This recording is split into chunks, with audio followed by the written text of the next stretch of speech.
Hello guys, welcome back to the channel, welcome back to the garage. So, I got a early start, didn't want to start the intro or whatever because I wanted to get the paint on the head and get it to start drying so we can get a couple coats on tonight. Really right now we are where I wanted to be last night. So if you guys remember, we had that issue with the two freeze plug ports. The one was here next to the #1 exhaust port and the thermostat housing, and the other was between the 3 and 4 exhaust ports. So I contacted Zimmy's where I got the head, just because the place that these heads come from, Power Stroke Products, is in Texas, so they're like an hour or two behind us, I guess. Well, I wanted to just get on it right away, so I called Zimmy's, and those guys said that, hey, we'll get a hold of them as soon as they get open, we'll find out what's going on. So they left me a voicemail. Zimmy's Diesel. Hey, just calling you back here on that Power Stroke Products 6.7 head. I did get a hold of them, and they said those two freeze-out plugs, not all their heads come with those, simply because it's not necessary to have a freeze-out plug in there. There's no, there's nothing to leak at those plugs. So he said typically a lot of guys will just leave that open. He said it's not going to hurt anything to just leave those two holes open. However, he said if some guys don't really like the idea of having that open there, he said what you can do is you can put a little silicone in there just to keep any dirt out or whatever. He said that's what he'll usually recommend, just putting a little silicone in those holes to seal it off. But that's what they informed me. If you have any questions. So as you just heard there, those two holes, like I said last night, just me looking at it real quick, there's nothing wrong with them being open. There's nothing that can leak out of there. The head stud goes through there. So I'll probably end up putting a little black silicone on there just because. Just to keep any crap out of there. Not that that's a big deal. Like I said, the stud goes through there. So it's kind of unfortunate that they did not have anything in there to explain that, just so we knew. And the heater's kicking on. So I had the heater going all night last night and today, just so the head was warm and the garage was warm and the paint was warm. So that way here, that in Pennsylvania it's just above freezing, say 40 degrees. I wanted it to adhere. Let me turn that off.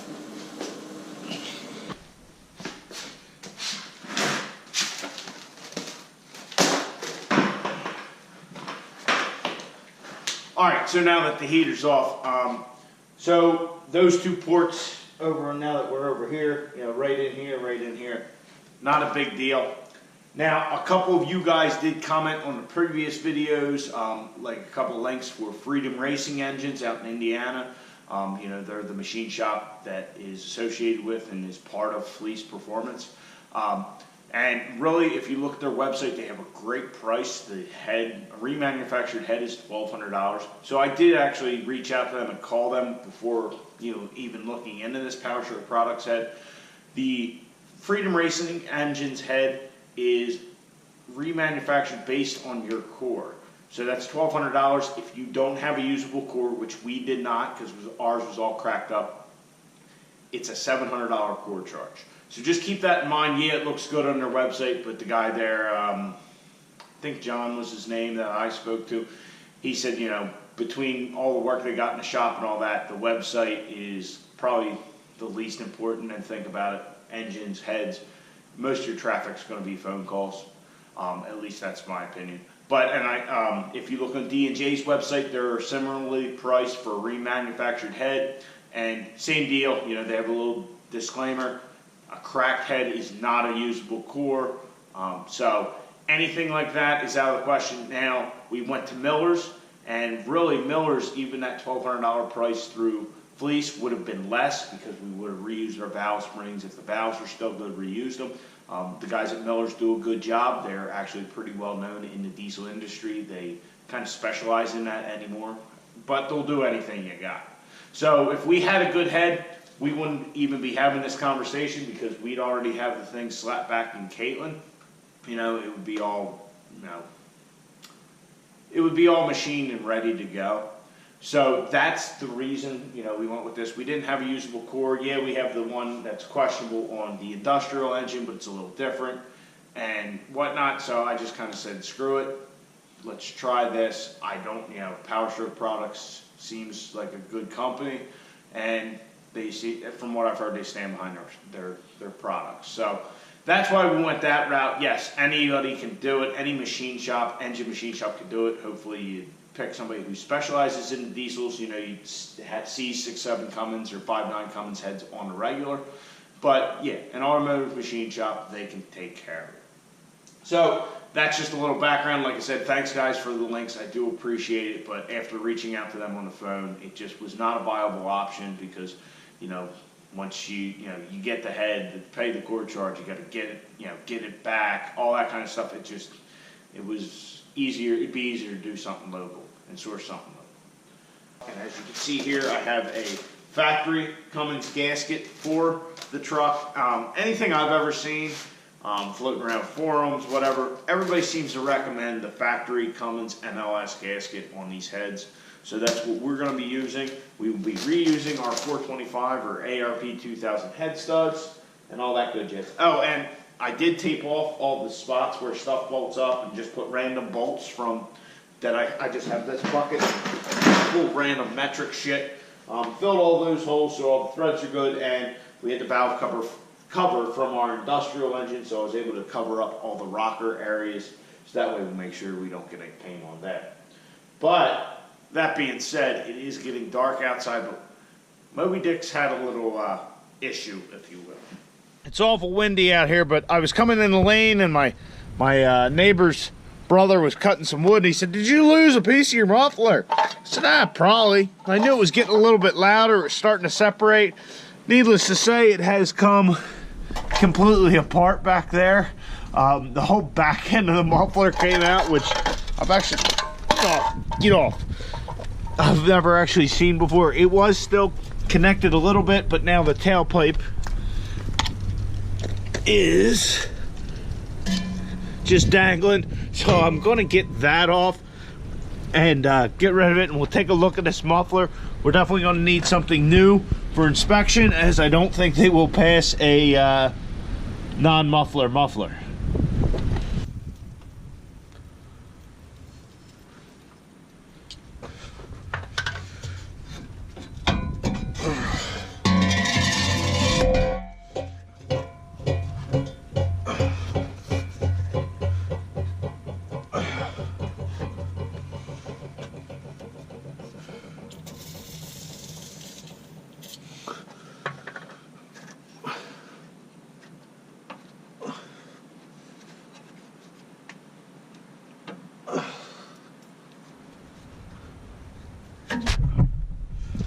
These always come in handy. If we put another tailpipe on it, I'm going to need it. If you're ever taking these rubber grommets off your exhaust or whatever, you know, you put an exhaust on your truck, a little penetrating oil will slide right on and off. So, it's funny. Like I said, Moby Dick's been getting louder. It don't sound too shabby for stock exhaust with the muffler blown out.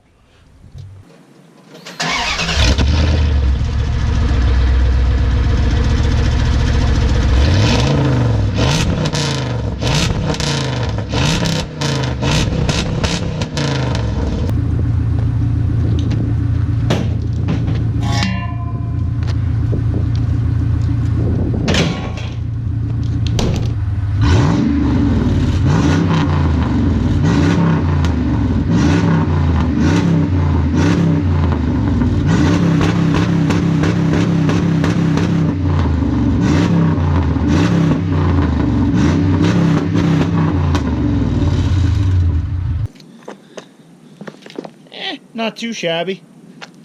That thing don't sound too shabby for just having the muffler blown out of it. I actually want to call my buddy. I haven't decided. Let me know what you guys think. Throw an exhaust on that thing. Obviously, we'll just make something real easy and simple with a muffler on it, and make it loud or louder and sound good, like, you know, a Flowmaster or Bang & Flow or something. Or should we just keep it incognito like it is, you know? Unassuming, unexpected. But I had a buddy of mine, he had a Dakota, which if you've been watching videos for a long time, I used to throw in the clips of that in the end every once in a while. He used to have a 4.7 Dakota like that.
That thing sounded good.